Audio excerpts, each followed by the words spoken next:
There are right now 118 Airbus A380s sitting in Emirates hangars and gates all across Dubai, and every single one of them is, in a very real sense, unreplaceable. And it's not because nobody wants to sell Emirates a brand new one. It's because nobody physically can. The factory that built these jets closed its doors for good back in 2021.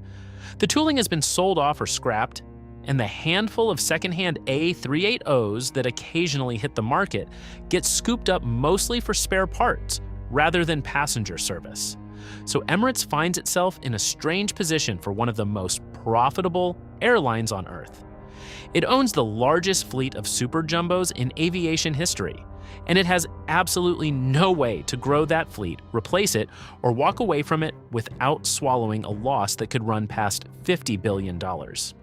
This is the story of how one airline's boldest bet turned into its longest-running dilemma, and why the clock on it is now ticking louder than ever before.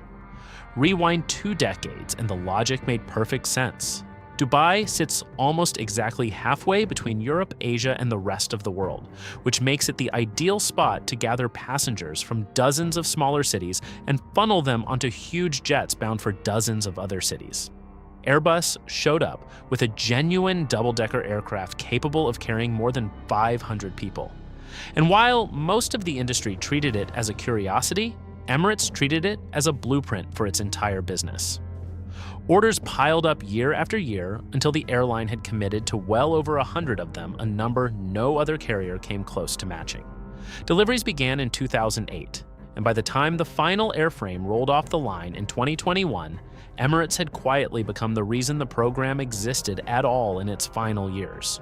Strip away every other customer, and Emirates alone was keeping that assembly line running. The airline didn't just fly these jets, it built an identity around them. Private suites with sliding doors, a bar tucked into the back of business class, actual showers for first-class passengers cruising at altitude. No other operator turned the aircraft into quite as much of a statement piece, and for a good stretch of the 2000s, telling someone you were booked on the Emirates Super Jumbo said something about the trip you were about to take. But while Emirates kept doubling down, the rest of the industry was quietly backing away, and the reason comes down to a single number: fuel burn. Modern twin-engine widebodies simply sip less fuel per passenger than a 4-engine giant designed in the early 2000s. Independent studies comparing real flight data put the gap at somewhere between 30 and 50% depending on route and load factor, and that gap only widens as fuel prices climb. Airlines that once dreamed of connecting the world through massive hub airports discovered that passengers actually prefer flying directly between cities, skipping the layover altogether whenever a non-stop option exists. 4 engines look spectacular parked on a ramp, but 4 engines also mean double the overhauls, double the spare parts inventory, and a fuel bill that never stops growing. Airbus watched orders dry up everywhere except Dubai, and after pouring an estimated $25 billion into developing the jet without ever fully recovering that investment, the company finally closed the production line for good. To put the retrofit timeline in perspective, stripping one of these aircraft down to bare metal used to take roughly 6 weeks from start to finish. Emirates has since compressed that process down to around 16 days per aircraft, with a full refit across the entire fleet expected to stretch across roughly a year and a half once every airframe has cycled through. That's an enormous logistical undertaking on its own, coordinating hangar space, specialized technicians, and cabin components for over 100 aircraft without grounding the fleet all at once and losing route capacity in the process. Which brings us to the number in the title. No Emirates press release has ever stamped an official figure on this, but add up the pieces and $50 billion starts to look conservative rather than dramatic. Start with the cabin overhaul the airline committed to a few years back, worth roughly $6 billion on its own, tearing out and rebuilding interiors across the entire fleet with fresh, premium economy cabins and updated finishes throughout. That money goes out the door before a single additional ticket gets sold. Then layer on the fuel penalty. Multiply that 30 to 50% efficiency gap against a modern twin by well over 100 aircraft.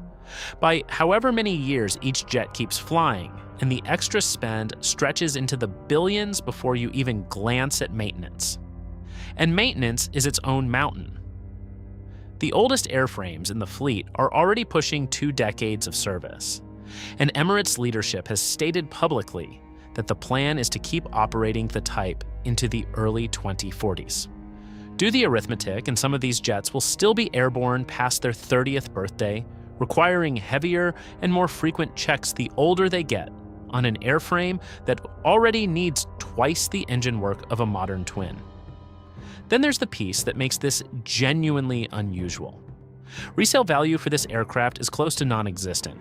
It demands specialized pilot training, dedicated gate infrastructure at airports willing to accommodate it, and a parts supply chain that keeps shrinking now that production has ended. When smaller operators retired their own examples early, several were simply broken apart for components because no buyer ever came calling. Unlike almost any other wide-body and commercial service, Emirates cannot simply sell off the jets it no longer wants. It either keeps flying them or it eats the loss in full. Stack the retrofit bill on top of the fuel penalty, stack that on top of rising maintenance for an aging fleet, and finish with a resale market that barely functions, and you arrive at a lifetime cost for keeping this fleet airborne into the 2040s that starts to look less like a scary headline and more like straightforward math. Here's what turns this from an accounting headache into a genuine trap. Emirates cannot simply trade these jets in for something bigger, because nothing bigger is being built anymore. The aircraft many assumed would eventually take over some of the workload is a next-generation Boeing widebody, and after adding dozens more to its order at a recent airshow, Emirates now sits as by far the largest customer for that program on the planet. The problem is that this program has become one of the most delayed aircraft developments in modern commercial aviation, originally targeted for delivery years ago and still nowhere near Dubai. Current estimates put the first arrival years behind that original schedule, and even once it finally shows up, it will typically seat somewhere around 400 passengers, well short of the 500 plus that a super jumbo packs in. The smaller, more efficient wide-body Emirates already flies in growing numbers is a fantastic aircraft, but it simply doesn't carry enough people to substitute for what the double-decker does on the airline's busiest corridors.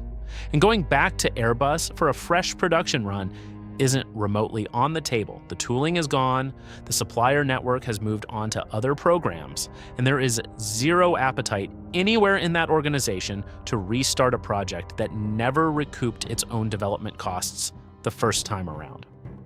So Emirates does the only thing available to it. It squeezes every remaining year of life out of the jets it already owns, refurbishing cabins, stockpiling spare parts by dismantling retired examples for components, and waiting on a delivery date for its replacement that keeps sliding further into the future every time the manufacturer provides an update.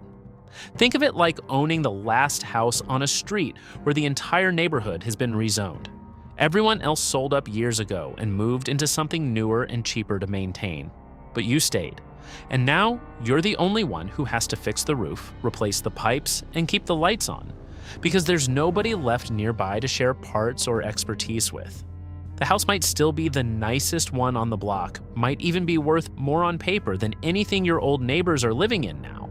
But you're also the only one paying for every single repair alone, and there's no contractor left in town who still stocks the parts your particular house was built with.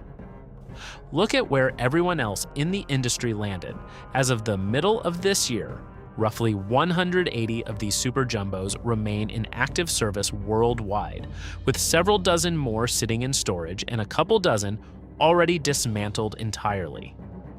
Emirates alone accounts for over 100 of them, which means one single airline controls somewhere around 60% of every one of these jets still flying anywhere on the planet. One Gulf rival operates barely a handful of the type and has, at points, grounded much of that small fleet during periods of weak demand. Another Gulf carrier keeps under a dozen, with at least one airframe parked in long-term storage rather than active service. Major Asian and European flag carriers each kept a dozen or so, useful for a handful of marquee long-haul routes, but never treated as anything close to the core of their operations. A few East Asian carriers have held onto small numbers purely for the prestige factor on their flagship routes, but not one of them ever came close to structuring an entire airline strategy around the aircraft the way Emirates did. Every other operator that once flew the type kept only a handful, single-digit fleets used for prestige routes rather than the backbone of their operation. Nobody else bet the company on this aircraft the way Emirates did, which makes Emirates the industry's only real test case. If flying super jumbos profitably all the way into the 2040s actually works, Emirates proves it. If it doesn't, Emirates absorbs the entire cost alone because at this point nobody else has enough of these jets left to share in either the pain or the payoff. And here's the twist that keeps this from reading like a straightforward disaster story. Emirates just posted, by a wide margin, the single most profitable year in its entire history, a record result built substantially on the back of these very jets. On its busiest, highest demand routes connecting Dubai to major cities in Europe and North America, a fully loaded super jumbo still generates enormous revenue, especially through the premium cabins the airline built its whole brand around. Leadership hasn't quietly signaled any retreat either, not even a hint of one. Public statements point toward keeping the type flying for another decade and a half at minimum, with the active fleet size actually still growing this year rather than shrinking. Meanwhile, the airline isn't ignoring what comes next. Dozens of modern, efficient wide-bodies are arriving on schedule every year, alongside that enormous order for the delayed next-generation jet waiting for whenever the manufacturer finally sorts out its own production problems. Looked at that way, this stops looking like denial and starts looking like a calculated bridge. Keep the super jumbos flying and profitable for exactly as long as the economics support it. Lean on modern, efficient wide-bodies to grow long-haul capacity in the meantime. Bring the delayed replacement online whenever it actually arrives.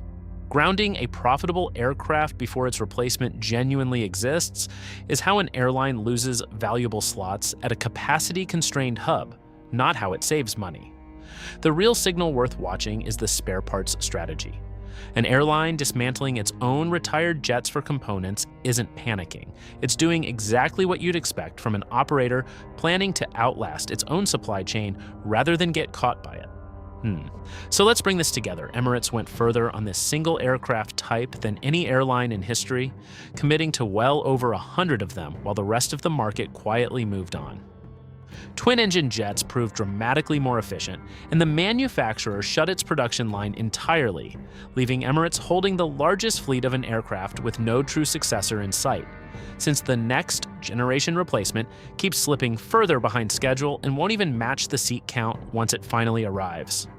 Add up the cabin overhauls, the fuel penalty, the climbing maintenance bills on an aging fleet, and a resale market that barely exists, and the long-term price tag for holding on to these jets really does creep toward that $50 billion figure people keep citing. And yet Emirates has never been more profitable, and leadership keeps insisting the plan is to keep these jets flying for years to come. So is this a masterstroke of long-term fleet planning, or the most expensive game of chicken in commercial aviation history? Honestly, nobody will know for certain until deep into the next decade, when the oldest of these airframes are closing in on their 30th birthday, and Emirates has to make the call for real. Until then, every one of these jets keeps flying, keeps burning through fuel faster than its replacements would, and keeps adding to a bill that only one single airline on the entire planet seems willing to keep paying. What do you think? Is this the smartest, most patient fleet decision in modern commercial aviation? Or is it quietly becoming the biggest sunk cost currently sitting on any runway in the sky? Let me know your honest take down in the comments, and subscribe if you want more deep dives into the stories shaping the skies. See you in the next one.